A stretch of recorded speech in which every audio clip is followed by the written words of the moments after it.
Waajjirri carraa hojii uumuu fi ogummaa magaalaa Adaamaa leenjii intarpiriinershiippii marsaa lammaffaa hojii barbaadotaaf kennaa ture xumure. Kaayyoon leenjii kanaa dargaggoota hojii barbaadan hojiitti galchuun intarpiriinera horachuu irratti kan xiyyeeffate yoo ta'u, leenjichis guyyoota lamaaf aanaalee magaalichaa hunda keessatti kennamaa ture. Dargaggoonni leenjii kana fudhatanis leenjichi aadaa hojii isaanii gabbifachuun hubannoo hojiif qaban akka cimsataniif kan isaan gargaare ta'uu himan. Leenjii waanjoo hiyyummaa cabsuu jedhu irratti leenjii bu'uura qabeessaa fi nama fayyadu fudhanneerra. Akka biyyaatti leenjiin kun baay'ee kan baratamuu kan qabu, kan itti fufuus qabu, hunda bira kan gahuu qabu, kan jijjiirudha. Intarpireeneroota namoota hojii uuman kana hojii uumtoota akka gandaattis akka haanaa irrattis warroota hojii dhaban walitti funaananii warra keessa galanis leenjisaa jiran galata guddaa qaba. Leenjii har'a kanarraa barumsa guddaan fudhadhee karoora boruu keenyatti fo'amu karaa baay'ee natti argisiisee jira. Boruufillee akka tarkaanfannu hubannoo guddaan irraa argadhe. Addunyaa hojii keessatti ilaalcha hojiif qaban jijjiiruun bu'aa qabatamaa galmeessuuf kan hojjetan ta'us himaniiru. Haala leenjii kanarraa yeroo baanu kana nuti gurmii teenya wal gorfannee wal qabannee nuti keessaa baanee dhaloota nu duubatillee keessaa baasuu barbaanna jechuudha. Wal jabeeffannee wallaalaa keenyas ifitti qabnee warra waliin gurmoonne akka gurmiin tun hin facaane biyya teenyallee guddisuudha barbaanna, biyya teenyallee moggaa dhaabbachuudha barbaanna, misooma moggaa dhaabbachuu barbaanna. Leenjii kana irratti waan nu badde dhuguma sodaa tokko malee waan barbaade taanaan sodaa tokko malee nan danda'a waan ta jedhu leenjii kanarraa hubadheera. Leenjii kun baay'ee gadi fageenyaan waan baay'ee nu barsiiseera. Nan danda'a kanan jedhu. Nan danda'a jechuun immoo waan hundumaa hojjechuu nan danda'a jechuudha. Amma namni tokko fayyaa guutuu qabaatetti waan hundumaa hojjechuu nan danda'a jedhee wanta dhufu kamuu waan mootummaan haala mijeessu kamuu irratti iyyuu hirmaachuudhaaf ani qophiidha jechuudha.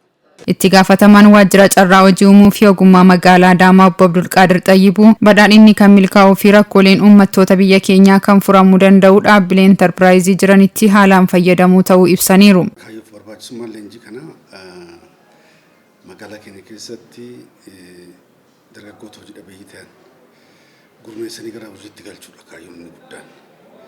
Achi keessatti namni sammuu dhabeessummaa akka qabaatu intarpireeneraa akka ta'u. Rakkoon guddaan akkuma magaalattis akka biyyaattis qabnuu fi nu qoraa jiru aadaa hojii keenyatti. Kanaaf aadaa kana jijjiiruuf amma leenjiin kunis kan barbaachisu dargaggeessi kunis aadaa hojii ammayyaawaa ta'e kana qabatee akka inni guddatu barbaanna. Kanuma bu'uura godhachuudhaan marsaa kanaanis akka magaalichaatti dargaggoonni 3,000 ol leenjicha fudhachuu ibsan. 3,354 guyyaa kaleessaa kan leenjii kennaarra. Dhiira 1,475, dubara 1,879, waliigala nama 3,354 leenjisaarra. Kanneen leenjii fudhataniif hojiilee gama hundaan hojjetan keessatti bulchiinsi magaalaa tumsa barbaachisu kan taasisu ta'us dubbataniiru. Magaalaa Adaamaa keessatti carraan bal'aatu jira. Poteenshaalas guddaa qabdi magaalli nama hojjeteefis hin dabartiif magaalaa Adaamaa irratti. Kana dargaggeessi keenya hubachuutu irra jiraata. Yoo hubate immoo sochootu irra jiraata. Addunyaa kanarratti jijjiiramuuf mootummaan amma fedhes deeggaruu danda'a, hawaasni amma fedhes deeggaruu danda'a. Gahee murteessan garuu gahee abbichi dhuunfaa sun ni taphatudha. Kanaaf dargaggeessi kun murteessee ani hiyyummaadhaan jiraachuu hin qabu. Hojjedhee jijjiiramuu qaba jedhee dhufuutu irra jiraata. Dargaggeessi akkasitti dhufe magaalaa kana keessatti carraan dhabuu kana nus afaan guunnee dubbachuu dandeenya. Carraa hin uumna fi carraa uume sanitti yoo fayyadamu immoo milkaa'aa akka inni ta'u shakkiin uumaatu hin jiru. Dargaggoota 10,000 lakkaa'aman isaan dura gurmaa'anii milkaa'anii gara abbaa qabeenyaa gurguddootti ce'an fakkeenya isaanii ilaalee hanqina xixiqqoo hojii keessatti isa qunnamu hunda injifatee gara hojiitti akka galu dargaggoonni leenjii kana carraa leenjii kana argatanis dhufanii carraa itti aansu hin kennina.